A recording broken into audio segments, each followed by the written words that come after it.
recibido por correo de la mayor parte de ustedes, casi ya todos, sus trabajos. Todavía hay tiempo. Acuérdense que tenemos hasta este día, que diremos hasta las 3 de la tarde, para recibir sus trabajos, por si quieren hacer ustedes alguna corrección. Vamos a continuar. El tema que hoy nos ocupa es el de mecanismos no clásicos de herencia.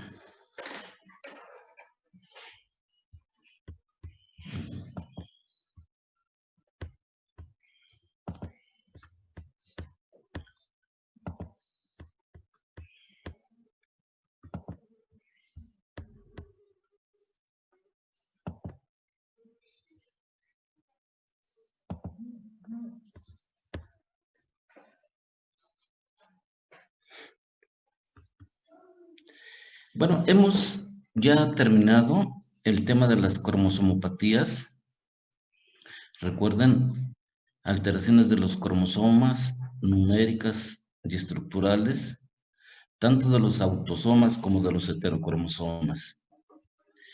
También terminamos de ver los mecanismos clásicos de herencia, que es la herencia monofactorial, monogénica o mendeliana. En estos mecanismos clásicos de herencia se incluye a la herencia autosómica dominante, la herencia autosómica recesiva, que es la herencia de los autosomas, que se transmite a través de los autosomas, y la herencia recesiva ligada al cromosoma X y la herencia dominante ligada al cromosoma X.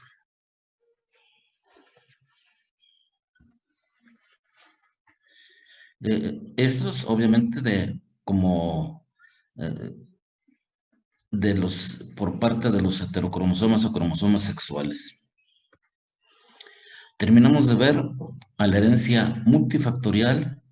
Recuerden, un conjunto de genes de pequeño efecto aditivo que por sumación causarán una predisposición genética y que al interaccionar con un factor ambiental, si este obra durante la vida intrauterina, originará una malformación congénita.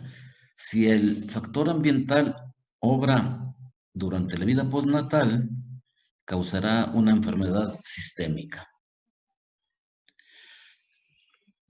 Hasta los años 80 aproximadamente, todos los problemas de tipo de enfermedades congénitas, de enfermedades de malformaciones, o que hubiera evidencia de herencia, se trataban de englobar en esos mecanismos o formas de alteraciones como las cromosomopatías, esos mecanismos clásicos de herencia, la herencia multifactorial. Y a partir de los años 80, con las nuevas técnicas y ese boom que hubo con el advenimiento de las pruebas de biología molecular genéticas, se encontró que muchos problemas que se tenían como atípicos o de forma de herencia atípica y que no podíamos nosotros como encasquillarlos o clasificarlos en alguna de las ya conocidas formas de herencia. Entonces se empezó a ver que había mecanismos a los que se les llamó no clásicos de herencia.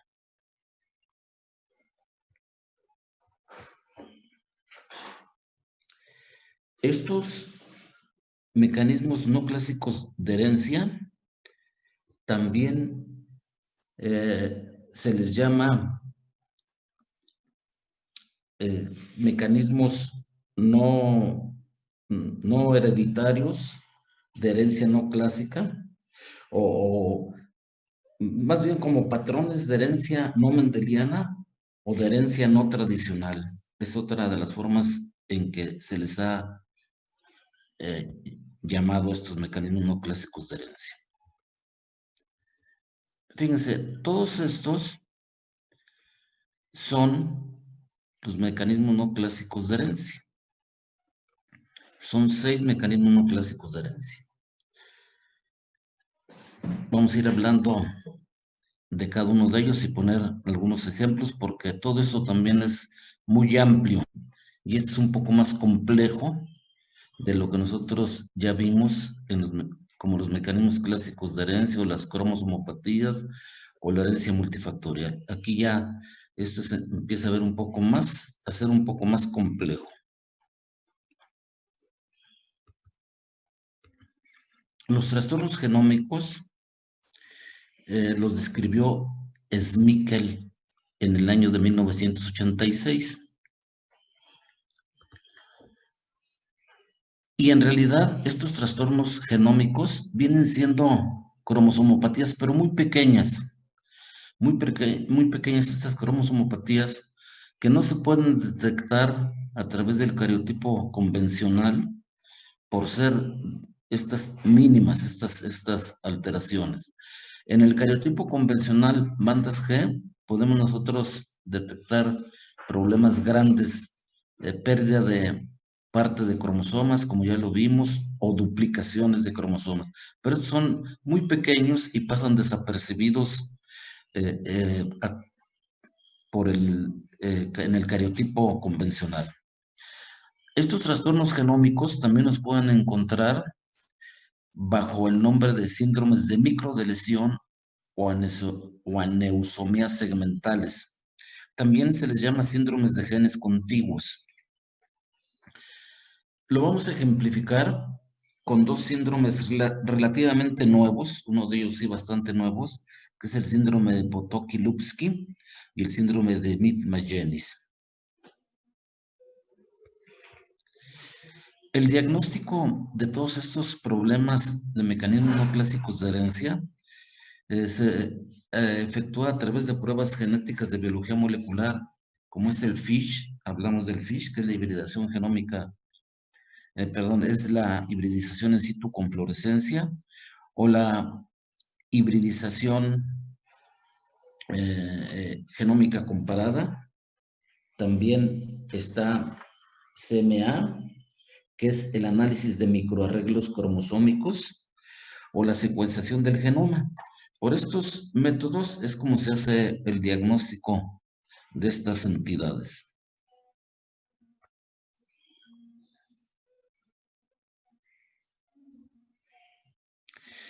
El síndrome de Potocki-Lupski fue descritamente por estos autores en el año 2007. Como ustedes pueden ver, es un síndrome relativamente nuevo, ya a partir de principios de los 2000. Y este síndrome, hay alrededor de 50 casos publicados en la literatura.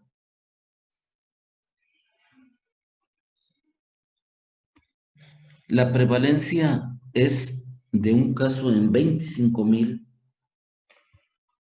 de un caso en 25,000. Y fíjense, este síndrome se va a generar por una duplicación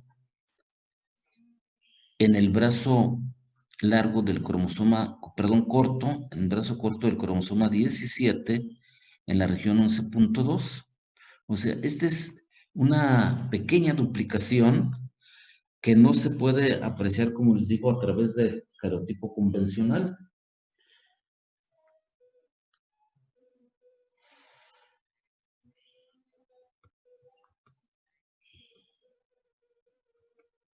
Muy bien. Ahora vamos a ver cuáles son estas alteraciones clínicas, las alteraciones clínicas de este síndrome. Tiene fundamentalmente alteraciones que dan trastornos del neurodesarrollo, sobre todo al nacimiento, en los primeros meses, hay hipotonía y esto conlleva a trastornos mecánicos de la deglución, a la falla del crecimiento. Si no puede comer bien, pues va a fallar el crecimiento. Hay retardo motriz y también tienen disabilidad cognitiva.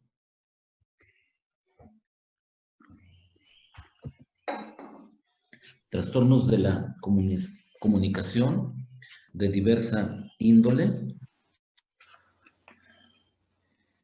como mm, tales como la pronunciación, o sea, tienen alteraciones en la pronunciación, en la acentuación, en la entonación de las palabras. Respiraciones, trastornos de la respiración durante el sueño, que conlleva apneas, pero no llegan a ser como letales estas apneas, pero sí hay trastornos durante el sueño. Y presentan características del espectro autista, como atención dispersa, otros hiperactividad, compulsividad, ansiedad, problemas de interacción y de comunicación. Todo esto, recuerden que se engloba en ese espectro autista. Aquí estamos viendo 6 fotografías de las publicaciones de la Universidad de Seattle, Washington, en, tomadas de artículos en internet, y son los pacientes, algunos de los pacientes descritos. Como ustedes se pueden dar cuenta, no esperen unas dismorfias faciales acentuadas. Estas personas pueden pasar desapercibidas en nuestra comunidad porque en realidad los rasgos o pequeñas dismorfias que presentan y los hacen diferentes a sus hermanos no afectados son comunes, ¿no? Son comunes en nuestra comunidad. Se describen las fisuras palpebrales oblicuas hacia arriba. La facies son de facies triangular, la frente amplia, micrognatia, hay hipertelorismo ocular, o sea, los ojos separados. Un 40% de ellos puede cursar con cardiopatías, y dentro de estas cardiopatías son las relacionadas con alteraciones del ventrículo izquierdo y también trastornos del ritmo. Hay en ellos deficiencia de hormona del crecimiento.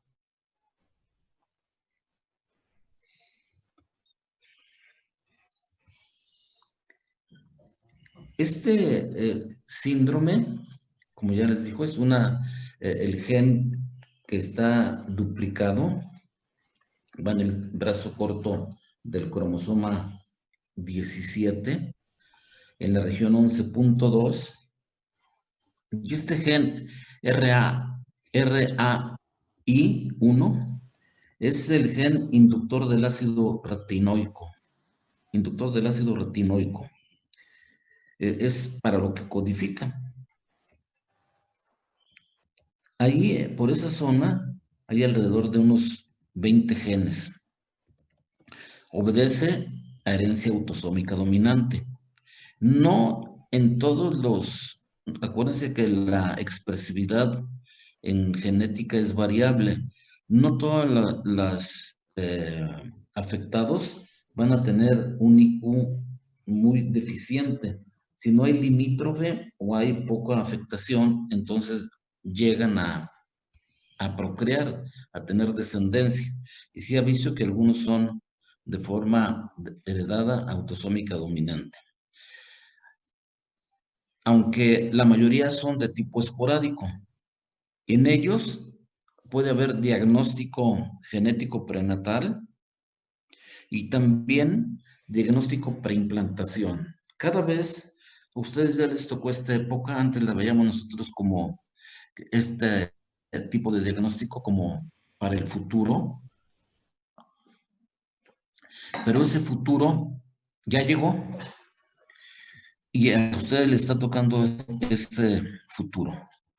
En la reproducción asistida, con el fin de garantizar que se están implantando embriones sanos, se hace diagnóstico preimplantación, genético preimplantacional, y de esta forma se eliminan los embriones que vienen afectados no solamente con algunos de estos problemas, sino a lo que se está uno orientando para ver si viene afectado para cierto problema o no. El diagnóstico de esta entidad se hace por medio de el análisis de microarreglos cromosómicos, que es más sensible que el FISH y que la hibridación genómica comparada.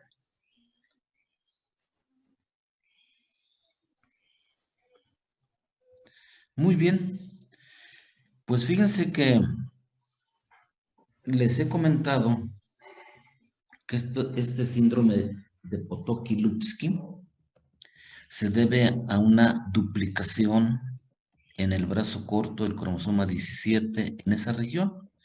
Pero anteriormente se había descrito el síndrome de Smith-Magenis en el año de 1982, cuya prevalencia es de 1 en 25,000. Muy bien, pues este síndrome se va a presentar cuando hay una delesión intersticial, precisamente en la misma zona en la que se produce el síndrome de Potocki-Lupski, que es en el brazo corto del cromosoma 17, donde les decía hay aproximadamente 25 genes en esa área. Y el gen más importante y el que generalmente se le atribuye la mayor parte de las alteraciones fenotípicas que presentan es el gen inductor del ácido retinoico, que se localiza en esa zona.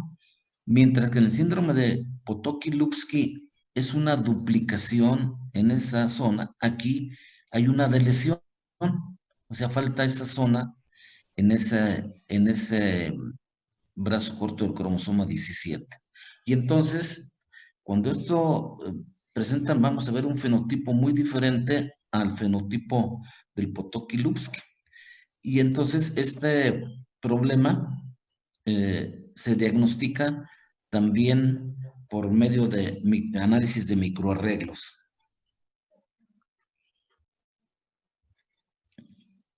Aquí estamos viendo.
Bueno, creo que nos reconectamos. No sé a partir de dónde dejaron de escuchar. Prende el Fue cuando micrófono. cambié esta diapositiva. Cuando puso la foto, doctor. A partir de esta fotografía. Sí, estábamos hablando de que tiene un fenotipo diferente al de... Ok, gracias.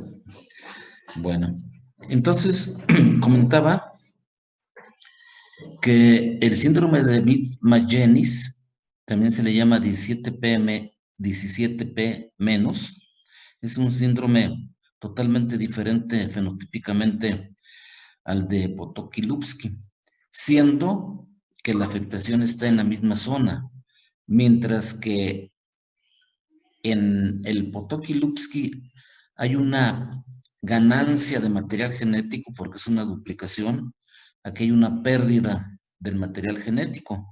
Y les comentaba que en genética las duplicaciones tienen menor severidad que las pérdidas o de lesiones o pérdidas de material genético. Bueno, esta fotografía también es de los trabajos de Smith y se describen en artículos de la Universidad de Seattle, Washington. Y estamos viendo a una paciente o dos pacientes afectadas con este síndrome y ustedes no pasa.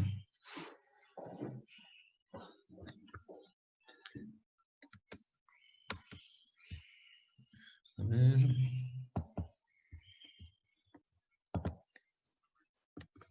Ok. Aquí está bien. Bueno, entonces, en estas pacientes afectados con este síndrome, su cociente intelectual es mucho más bajo. En el anterior podía estar limítrofe o incluso dentro de en límites bajos normales que les permite llevar una vida familiar, ¿verdad? Porque hay reportes en los que hay habido descendencia de afectados. Pero aquí el cociente intelectual está muy por abajo, de 20 a 78, con una media alrededor de 45, 50. También son hipotónicos al nacimiento. Hay trastornos del lenguaje, trastornos del sueño. Estos trastornos del sueño son debidos a que precisamente este gen este gen que se muta en estas entidades, que es el gen RAI1, que es el gen inductor del ácido retinoico. Este gen tiene como funciones también la transcripción de muchos genes circadianos. O sea, regula mucho los ritmos circadianos celulares. De tal manera que tienen trastornos en la excreción de la melatonina y esto va a producir a que durante el día esté paradójico, tengan más sueño y en la noche no puedan dormir. De tal manera que aquí se maneja con inductores de la melatonina o bien supresores de la melatonina para poder hacer que estos pacientes tengan un sueño fisiológico. También cursan con el espectro autista, que ya todos ustedes lo conocen y que les mencioné las principales características. El perfil es plano, como lo pueden ver en las fotografías. El puente nasal es ancho. El labio superior es bajo, o sea, está hacia abajo, como mal llamado labio en carpa, como se describe en algunas publicaciones. Sin embargo, les digo, todos esos términos tenemos que olvidarnos de ellos. Todos estos casos, en general, son esporádicos y La forma de diagnóstico es el análisis de microarreglos cromosómicos. También faltó mencionar que son prógnatas, ¿verdad? Ahí en las fotografías estamos viendo en su fenotipo el prognatismo. Cursan con cardiopatías, problemas renales que vienen a agravar más su situación. Muy bien. Entonces, fueron ejemplos de trastornos genómicos que antes se le llamaba síndromes de genes contiguos. Ahora vamos a entrar a lo que es la impronta genómica, trastornos de la impronta genómica, y lo ejemplificamos con este síndrome, que es el síndrome de Prader-Willi. Estos niños, cuando nacen, o incluso antes del nacimiento, pueden percibir las madres que los movimientos fetales están disminuidos. Y más si ya tuvieron otra gestación y su hijo anterior nació sin ningún problema, y comparan que en este nuevo embarazo hay hipotonía. O sea, los movimientos están reducidos de su bebé que está en gestación. Pasan por diferentes fases. Inicialmente, que se les llama fases nutricionales, y también esta hipotonía, que inicialmente es grave, tienen pobre succión. Eso es al nacimiento, a los 2 años. Esa hipotonía va disminuyendo. De los 2 a los 6 años, aún se empieza a hacer evidente el retraso psicomotor, el crecimiento estatural está disminuido, que los va a llevar a tener una talla baja. Empiezan a hacerse evidente el hipogonadismo de los 2 a los 6 años. Muchos de ellos tienen criptorquidia, el pene es pequeño, hay hipoplasia de labios mayores y de clítoris. De los 6 a los 12 años se hace aún más evidente ese retardo psicomotor, y empiezan a tener una alimentación excesiva con obesidad central. O sea, empiezan a aumentar de peso todavía, aún sin una ingesta exagerada de alimentos. De los 13 años hasta la edad adulta,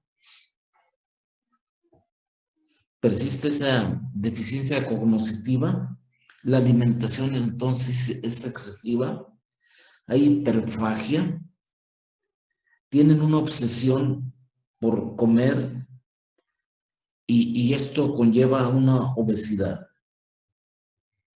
Tienen problemas de comportamiento, la talla baja,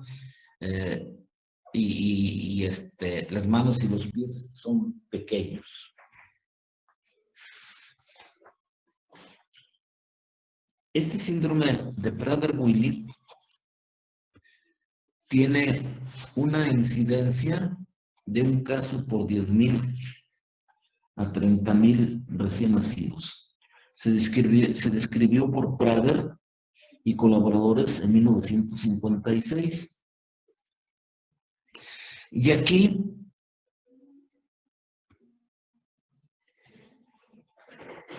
el problema radica en una lesión en el brazo largo intersticial, o sea, en la parte media del brazo largo del cromosoma 15, en la zona 11-13. Y esta lesión va a ser siempre de origen paterno. O sea, si hay lesión en esta zona, este es de origen paterno y va a dar origen al síndrome de Prader-Willi. Pero también puede ser que no haya lesión, puede ser que por factores epigenéticos este gen, esta zona, en el caso del padre, se inactive por mecanismos epigenéticos y eso es lo que se le llama impronta. Entonces se va a inactivar esa zona y no va a funcionar. Entonces, al estar inactiva, esa área se va a generar el síndrome de Prader-Willi. Tal vez el primer caso que se describió fue en los escritos, en los papeles de Charles Dickens, en el que él hace mención en este libro a un muchacho gordo de cara roja, siempre con somnolencia y con obesidad y exceso de apetito. Tal vez, como les comento, fue la primera descripción del síndrome de Prader-Willi, así se menciona en la literatura. La estatura que alcanzan estos pacientes en los varones es de 1,55 y en las mujeres es de 1,47. El IQ promedio es de ligero, o sea, ellos pueden tener un IQ de 60, ligero, un 63% de deficiencia, moderado un 31% y un IQ muy deficiente solo el 6%. El 40% de los pacientes está limítrofe. También el diagnóstico para el síndrome de Prader-Willi se establece por medio de FISH o la amplificación, una técnica que se llama MLPA, que significa amplificación de sondas dependiente de ligados múltiples. MLPA, amplificación de sondas dependientes de ligandos múltiples. Y cuando se trata de estudiar este síndrome, se pide esta prueba sensible a metilación. Es otra pacientita. El caso anterior y este son pacientes vistos en el Hospital Infantil de México con síndrome, a los que se les diagnosticó síndrome de Prader-Willi. Entonces, estos pacientes presentan esa lesión intersticial en una zona que hay aproximadamente 25 genes, también 25 genes, y hay pérdida o inactivación de esa zona y siempre es de origen paterno. Cuando en esa misma zona, en la región intersticial del brazo largo del cromosoma 15, hay una lesión o está inactivada por impronta, por epigenética, por razones epigenéticas, si está inactiva y es de origen materno, entonces ese cromosoma es de origen materno, se genera un síndrome totalmente diferente, que es el síndrome de Angelman. Entonces recuerden, en esa zona del brazo largo, en la región intersticial del cromosoma 15, cuando hay una lesión, una microdeleción de esa zona, o bien está inactiva por epigenética, se genera el síndrome de Prader-Willi cuando es de origen paterno. Esa misma zona, cuando existe la lesión o hay inactivación por epigenética en esa zona intersticial del brazo largo del cromosoma 15 y esta se hereda a través de la madre, o sea, es de origen materno, se va a condicionar el síndrome de Angelman, que es el que estamos viendo aquí. Y vean, es totalmente diferente al síndrome de Prader-Willi. Esta es una fotografía del libro y pueden ver diferentes rasgos de las manifestaciones clínicas de estos pacientes. En general son pacientes que cursan con hipotonía al nacimiento, tienen un retardo cognitivo muy importante,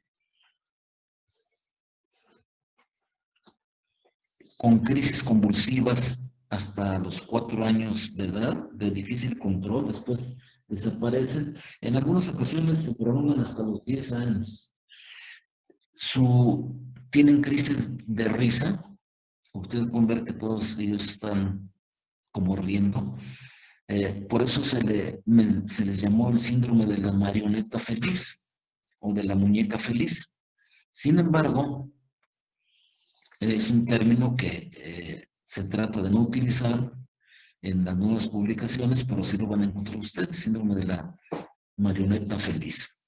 Y es que reciben ese nombre de marioneta porque su marcha la hacen como las marionetas que hemos visto en algunas exhibiciones de ellas, ¿verdad? Es una marcha en la que van moviendo los brazos, los van balanceando y con sus crisis de risa paroxísticas que van presentando. Estos pacientes son incapaces durante toda su vida de llegar a pronunciar más de 6 palabras. Su lenguaje es exageradamente pobre. Este es el síndrome de Angelman. No recuerdo si les comenté la prevalencia. La prevalencia es de un caso en 10,000 a 20,000 y fue descrito en 1965 precisamente por Angelman. La mayor parte de estos casos son por mutaciones de novo, un 75%. Entonces, realmente no hay riesgo de recurrencia, pero sí, al igual que en el síndrome de Prader-Willi, hay que estudiar a los familiares para ver si ellos no llevan la mutación.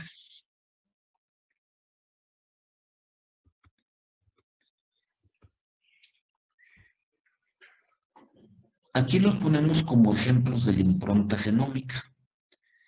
¿Qué es la impronta? Esta palabra proviene de la palabra inglesa imprinting, que quiere decir dejar huella.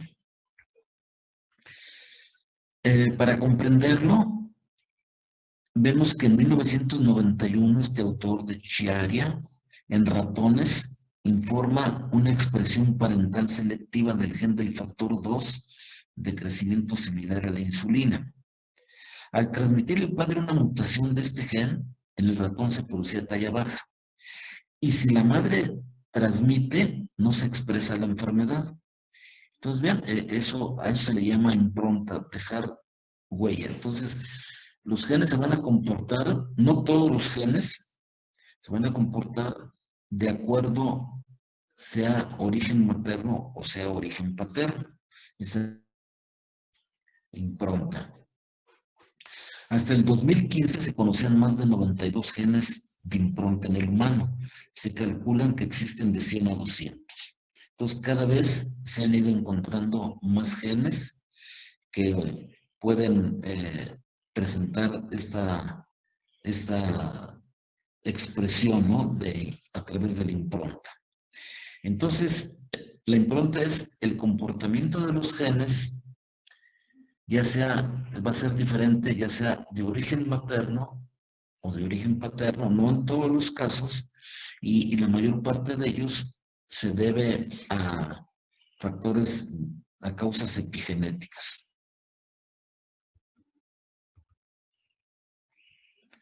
Otro mecanismo no clásico de herencia son las enfermedades ocasionadas por expansión de microsatélites.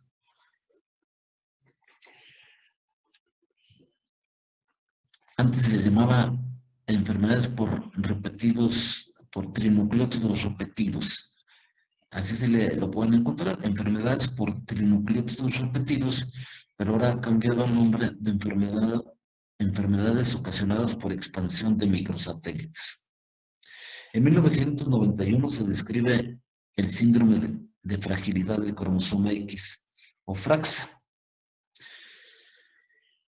Hasta los últimos años se han descrito alrededor de 20 enfermedades vinculadas a esta expansión de microsatélites. Dentro de esas, y que también la vamos a comentar como ejemplo, está la Corea de Huntington. La cantidad de enfermedades vinculadas con repeticiones van describiendo cada vez más, ¿verdad? Va viendo en aumento. Bueno, ¿qué características tiene estas enfermedades ocasionadas por expansión de microsatélites? Bueno, a diferencia de las clásicas, hay variabilidad en la expresión, también lo puede ver allá. Hay penetrancia incompleta, va a haber aumento de la gravedad en las últimas generaciones y el llamado fenómeno de anticipación. Entonces, estas son las características cuando hay una mutación en algún sitio del genoma,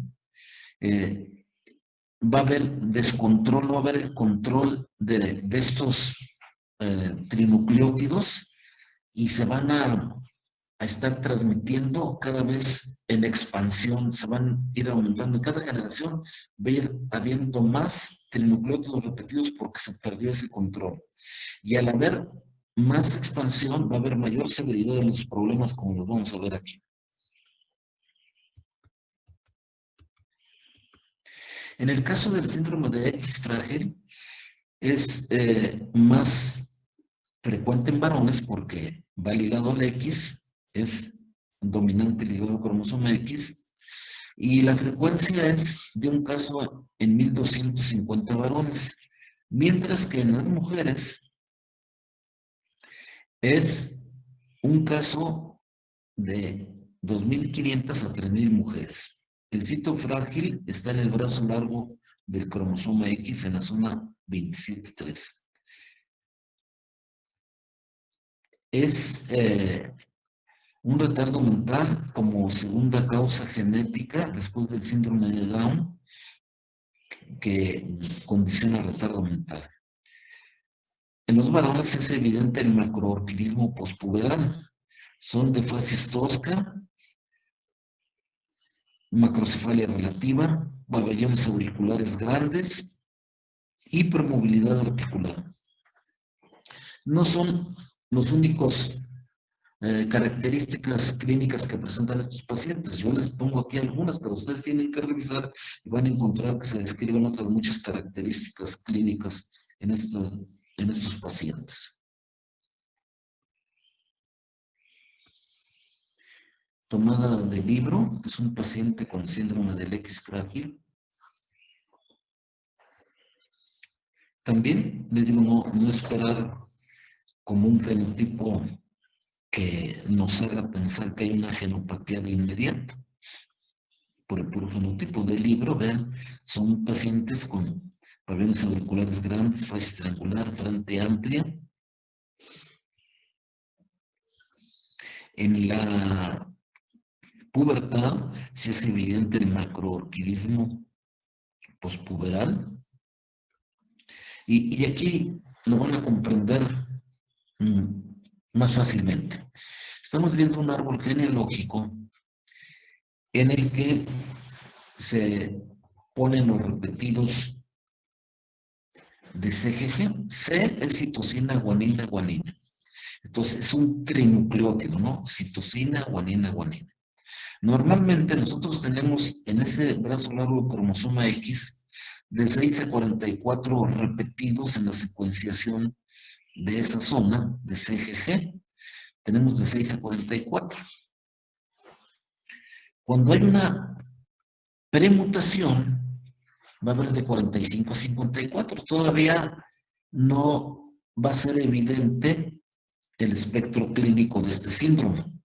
Entonces decíamos que si es dominante ligado al cromosoma X, estamos poniendo a una mujer portadora que tiene en la primera línea, vemos que tiene de este trinucleótido CGG 55 repetidos, o sea, ya está en premutación. Entonces, se une a un varón y tiene 2 hijos. Vean, esos 2 hijos, la primera es una mujer que tiene ya 66 repetidos de CGG, y el hombre heredó 60 repetidos también, 60, la mujer 66 y el hombre 60 repetidos. Ambos, como están con muy pocos repetidos, todavía no manifiestan mucha alteración, sobre todo en lo que se refiere a lo cognitivo. Pero esta hija de esa pareja tiene un hijo, y ustedes pueden ver ahí todo el cuadro, aquí está, sombreado. Ya se expandieron esos trinucleótidos y tiene en esa zona 200 repetidos. Entonces ya se manifiesto el síndrome. Vean cómo de tener acá en la premutación la abuela 55, su madre 66, se expandieron y hace que se presente este síndrome. Por otro lado, en este ejemplo, estamos viendo que el otro hijo tenía 60 y tuvo 2 hijas, una con 70 repetidos y otra con 60. Aquí no hubo mucha repetición de esos trinucleótidos, pero vean en esta generación, la mujer ya tiene el espectro clínico de esa alteración cognitiva presente, pero no muy acentuada. Acuérdense que tiene otro X y le protege. Esta otra hija nada más tiene menos, tiene 93 repetidos. Y vean el otro hijo afectado con 200 repetidos CGG. Finalmente, en esta otra generación, ya tiene mucho más repetidos. Este hombre está afectado y la mujer con el síndrome ya completo vino apareciendo en la 1, 2, 3, en la 4ª generación, mientras que en la 2ª generación, bueno, aquí sí ponemos esta primera y segunda, en la 3ª generación ya había afectados, estamos viendo al varón, y la mujer vino apareciendo hasta 3ª, 4ª, hasta la 5ª generación, porque tiene otro que le protege. Entonces, esto es lo que llamamos enfermedades por expansión de microsatélites, antes llamada por trinucleótidos repetidos. Un segundo ejemplo sería la Corea de Huntington. En 1993 se encontró el gen de la huntingtina, que se localiza en el brazo corto del cromosoma 4, en esa zona 16.3. Aquí el trinucleótido repetido es citosina, adenina, guanina. Acuérdense que cada trinucleótido va a generar un aminoácido. Todos tenemos en ese brazo corto de nuestros cromosomas 4 de 17 a 26 repetidos citosina, adenina, guanina. En esa secuencia, en esa zona tenemos de 17 a 26. Los afectados tienen de 33 a 121 repetidos. Acuérdense que la Corea de Huntington, ustedes ya la vieron en sus materia de neurología, es una Corea progresiva, con rigidez, con demencia, con crisis convulsivas. Y tal vez encontraron o al leer que es una entidad que se presenta alrededor de la 2ª, 3ª o 4ª década de la vida. Pero aquí vamos a comprender ese fenómeno de la anticipación. En esta primera generación, el padre afectado de Corea de Huntington falleció a los 49 años. A los 49 años. Pero logró tener 3 hijos, ustedes pueden ver aquí. Uno de ellos, este varón, también se afectó de Corea de Huntington a los 34 años.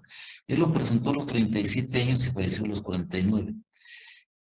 Su hijo inició la Corea de Huntington también en la tercera década de la vida y todavía a los 39 años sobrevivía, pero ya afectado de Corea de Huntington. Y vemos que su pareja y toda la familia del lado materno no está afectada. Entonces, este matrimonio tuvo 3 hijos. La primera hija presentó Corea de Huntington a los 12 años y está afectada de Corea de Huntington. Un hijo que falleció a los 10 años por Corea de Huntington también. Entonces aquí estamos viendo cómo se anticipó lo que esperamos para la tercera década de la vida. ¿Y qué es lo que pasa? Que los trinucleótidos fueron en aumento en cada generación. Se fueron expandiendo en cada generación y de tal manera que les tocó más repetidos de ese trinucleótido y por lo tanto se afectan tempranamente. Eso es lo que se llama fenómeno de anticipación. Ahora vamos a ver cuánto tenemos. 10 minutos, contamos con 10 minutos. ¿Ya? Bueno, creo que es demasiado larga esta plática, la vamos a dejar para nuestra siguiente clase. Les estaré informando este fin de semana, una vez que revise sus trabajos, las calificaciones que obtuvieron cada uno de ustedes.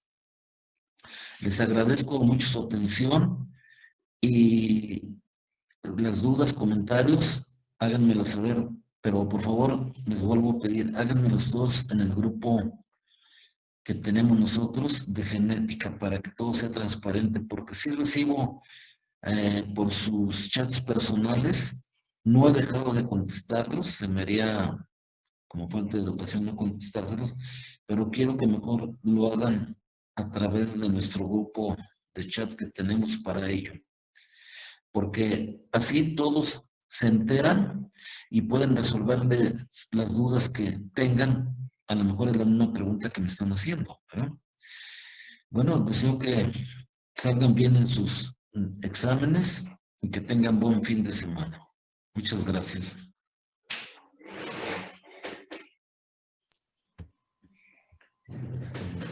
Gracias, doctor.